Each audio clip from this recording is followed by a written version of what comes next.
Rich just ran down there. Big body. So I'm looking. Never had his head up. All of a sudden he raised his head up. Like, oh, that's him.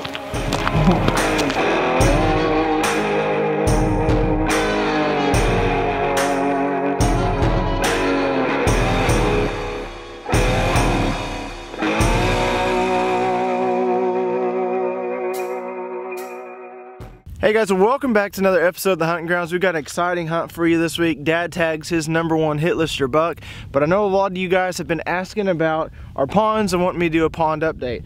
Well, this is a big pond that is actually right in front of my house. As you can see, deer and turkeys and everything have really been utilizing this, even though it's right in front of my house, really well.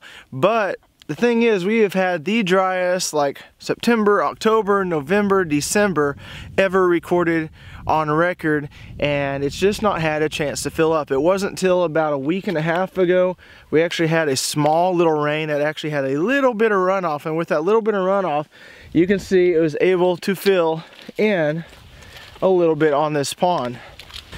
If I get up here, you can see we've got in each deep section of the pond there's water, and it's filled it up for about probably 2 to 3 foot, which is awesome because there wasn't much runoff. So this just shows that I hope that it's going to hold. Once we start getting some rainfall, that's actually going to be able to run off. We've got this built in such a way it's going to catch a lot of runoff off the surrounding hills and hopefully starts filling it up really quick, and then we're going to be able to see how well it really holds. But with temperatures the last few days hovering in and around 0, with the negative wind chill factor hitting in the single digits and double digits, my pond is absolutely frozen solid. But anyway, we're going to get to this week's hunt. Dad has hunted for his #1 hit lister buck harder than he's ever hunted for any buck in the past. There's actually a point in time when this buck was completely gone from the property for about a month, and then started showing back up. When we showed back up, he's all busted up. He's just a tank, a bruiser of a buck, and Dad's been hunting hard this season. He's even been out here to the hunting grounds, archery hunting, and had the encounter with the proof buck, the biggest buck on this property, at 80 yards, and just couldn't get him into bow range. So anyway, Dad finally started getting this buck showing up about 2 weeks ago, and he's been hunting hard ever since for this buck.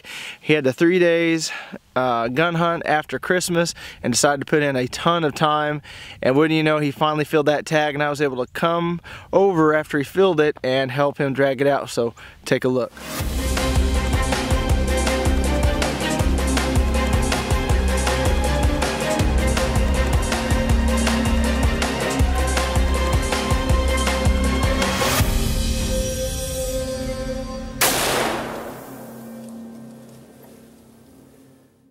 Well, it is freezing. Literally just dropped by my parents, just got here, was fixing to walk in the house. I knew Dad was out in the blind and heard a gunshot, so he instantly called me. He's like, I need your help. I think I got him. I'm like, you got him or you didn't get him? Oh, I got him. So he wants me to come out there and track him, so I'm heading to the backwoods right now with not enough clothes on, but we're gonna track this buck. Okay, so Dad actually came in the house. I actually reviewed the footage, and he's downstairs. He got him. I'm not saying anything yet, so. Just watched it on there. I think he's a guaranteed kill, though. I watched the does. They just ran off, and then 2 does went down there. Then they, like, that don't look like a doe that Rich just ran down there. Big body. So I'm looking. Never had his head up. All of a sudden he raised his head up. Like, oh, that's him. Well, Dad was actually walking back out, so we got back in, reviewed the footage. It looks like a really good hit, and looked like what probably happened is he wanted to make us work for it, so the deer probably was right on that hillside, and he probably turned, and I imagine he's probably right there at the bottom of that hill, but we'll soon find out. It's already frozen. It's all right there, so he went right through there.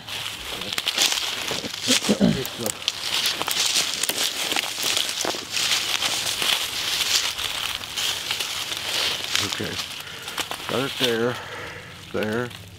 Hold on.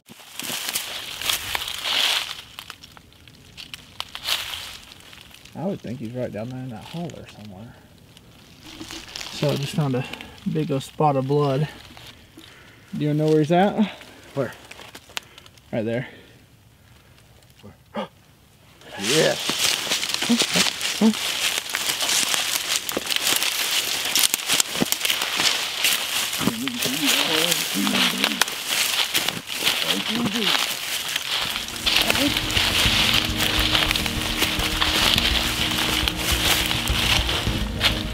Nice. He's a good one.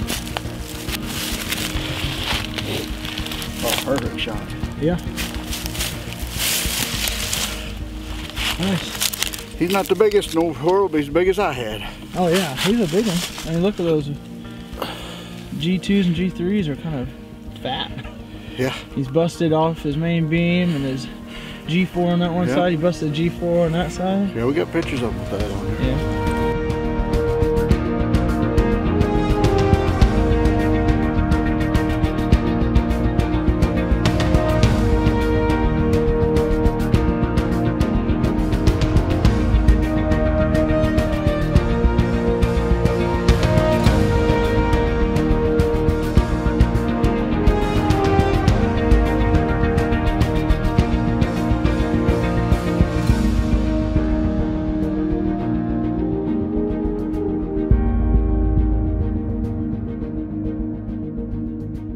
There we go. Woohoo! It's frozen. I hope it's frozen solid. I'm out here in about 2 to 3 foot of ice right here in the middle. It's a very, very steep pond. When this pond fills up, it at its deepest point could be anywhere from 10 to 12 foot deep. But I hope you guys enjoyed this week's episode. It just shows that if you have one of those bucks that's just a buck that's hard to hunt, maybe you got too many does in the area. I think it's the thing that we had there on Dad's property. Just had too many does, and he was able to grab a doe and kind of head out, and you just wouldn't see him for weeks at a time, and then he'd come back and then he'd be gone again.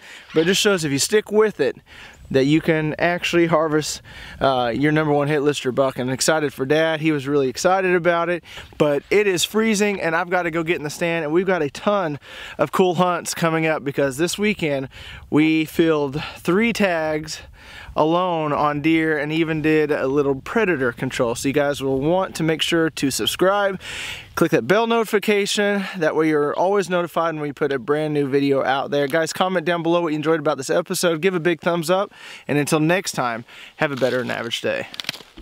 Won't you tickle